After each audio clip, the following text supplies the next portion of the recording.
अस्सलाम वालेकुम। Welcome to Rahvar group of institute. प्यारे बच्चों, आज हम लेसन नंबर 2 का आगे का पार्ट देखेंगे हेल्थ एंड डिजीजेस में। यहाँ पर आपको डर्टीनेस इन द सराउंडिंग दिखाई दे रहा है, किस तरह से आपके अतराफ़ में गंदगी होती है और कहाँ कहाँ आपको पानी जमा हुआ दिखता है, जिसके ऊपर बहुत सारे तकलीफ़ देने वाले, नुकसान पहुंचाने वाले इंसेक्ट होते हैं और वो किस तरह से हमको बीमार करते हैं। पेज नंबर 8 पर some important diseases of present days. Can you tell? First है आपके लिए, how can you observe personal hygiene. आप किस तरह से पर्सनल हाइजीन को ऑब्जर्व करते हो। Second, why should we drink boiled water in rainy season. क्यों हमने बरसात के मौसम में उबाला हुआ पानी पीना चाहिए। Number 3, why the clean hands drive is run in schools. हमें स्कूल में साफ़ सुथरे हाथों से जाना चाहिए। फर्स्ट है, बीमारियों में फर्स्ट बीमारी है dengue. Mosquitoes lay the eggs in waterlogged places and thereby their population increases. Different species of mosquitoes appear, spreads different diseases. Dengue is spread by Aedes aegypti. This disease is caused by Den-1-4 virus belonging to the type Flavivirus. Yes. Dengue जो बीमारी है उस मच्छरों से होने वाला है, जिसमें बहुत सारा पानी अपने अतराफ़ में जो जमा होता है उसके ऊपर ये मच्छर जो होता है बनता है। उसका नाम है, डेंगू के मच्छर का नाम है एडिस एजिप्टी और इसको बताया जा रहा है Den-1-4 वायरस। इसकी वजह से belonging to the type flavivirus. Symptom है, फर्स्ट है acute fever and headache vomiting. Dengue में आपके तेज़ बुखार होता है, सर में दर्द होता है और मचलाहट होती है। सेकेंड है pain in the I socket is very prominent symptom. आँखों के अतराफ जो अपने घेरे होते हैं उसमें दर्द होता है। थर्ड है decrease in platelet count that में लीड टू इंटरनल हेमोरेज। जो आपके प्लेटलेट होते हैं उसमें कमी आ जाती है, जिसकी वजह से आपको इस डेंगू की बीमारी से सफ़र करना पड़ता है। यहाँ पे आपको एक फ़ोटो बताई जा रही है जहाँ पे अतराफ़ में जो टायर्स और ऐसी चीज़ें जहाँ पर पानी जमा होता है उसके ऊपर ये एडिस इजिप्टी मॉस्किटो एग्स ले करता है और उसमें से लार्वा निकलने के बाद मॉस्किटोज़ तैयार होते हैं और ये हमको इस तरह से डेंगू की बीमारी में मुब्तला कर देते हैं।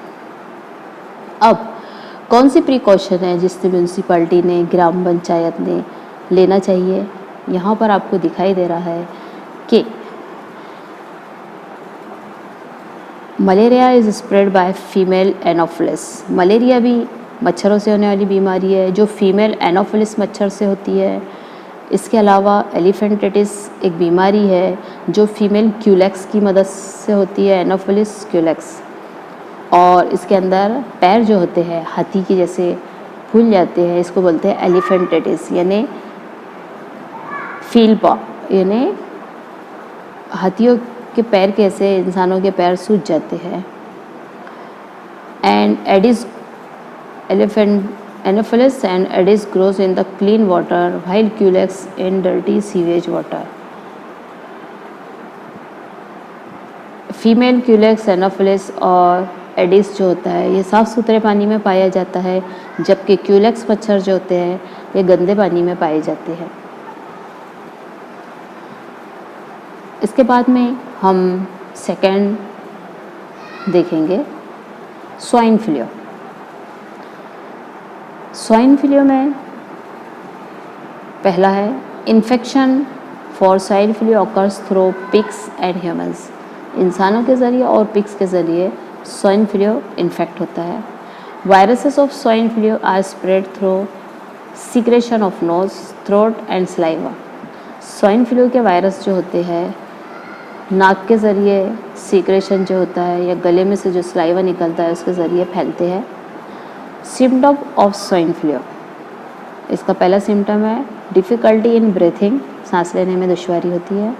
सोर थ्रोट, गले के अंदर सूखा होता है। और बॉडी पेन, और हमारी बॉडी में दर्द होता है। अब यहाँ पर आपको diagnosis of swine flu, diagnose कैसे करेंगे हम स्वाइन फ्लू का। For diagnosis of swine flu, liquid from throat of patient is sent in laboratory. Swine flu के चेकअप के लिए पेशेंट के गले में से जो सलाइवा है वो निकाला जाता है और इसको लेबोरेटरी में चेक होने के लिए भेजा जाता है। Diagnostic facilities are available in national institute of virology NIV Pune and national institute of communicable diseases NICD Delhi और पुणे में इनका बेहतरीन चेकअप के सारे वायरोलॉजी के इंस्टीट्यूट है जहाँ पर ये चेकअप होते हैं। डू यू नो में बताया जा रहा है first case of swine flu was reported in Mexico in 2009। सबसे पहले स्वाइन फ्लू का पहला पेशेंट मैक्सिको में 2009 में मिला था। Swine flu is caused by the virus influenza. Swine flu जो होता है इन्फ्लुएंजा का वायरस है। A ब्रैकेट में H1N1। Person who come in contact with pigs and contact this diseases, जो भी पर्सन पिग्स के कांटेक्ट में होता है उनके ज़रिए ये वायरस फैलते हैं और इस डिजीज़ को स्प्रेड करते हैं।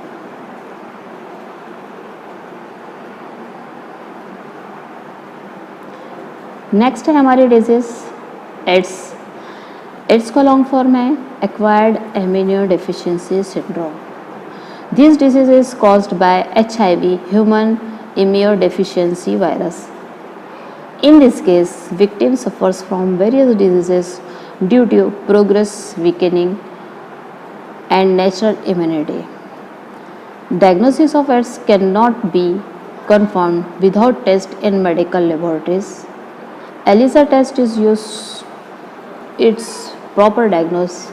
Symptoms of AIDS are person specific. AIDS जो बीमारी है इसका टेस्ट एलिसा टेस्ट के ज़रिए होता है। नॉर्मल लेबॉरेटरीज़ में इसको नहीं टेस्ट किया जाता है। जो एलिसा टेस्ट है ये एड्स के लिए एक स्पेशल टेस्ट है जिसमें हम बता सकते हैं कि उस पर्सन को एड्स है या नहीं है। Always remember, AIDS does not occur due to touching to and sharing the food with HIV infected person or by sharing or by nursing the HIV patient. AIDS जो है ये ऐसी बीमारी इंसान इन्फेक्टेड पर्सन को टच करने से या उसके साथ खाना खाने से होता है, ऐसा नहीं है। सेकेंड है our behaviour with HIV infected person must be normal. Infected person के साथ हमारा बिहेवियर नॉर्मल रखना चाहिए हमने। और डू यू नो में बताया जा रहा है HIV was first reported in African species of monkeys. सबसे पहले HIV को अफ्रीकन स्पीसीज मंकीज़ के अंदर फाइंड आउट किया गया था। According to the national AIDS control programme and UNAIDS 80 to 85% HIV infection in India occur through use unsafe sexual contact. यहाँ पर हमारा लेसन ख़त्म होता है। इसके आगे का पार्ट हम इंशाल्लाह कल करेंगे। तो बच्चों इस तरह से हमारे रबर चैनल की वीडियोस देखिए, लाइक कीजिए, सब्सक्राइब कीजिए। Thank you.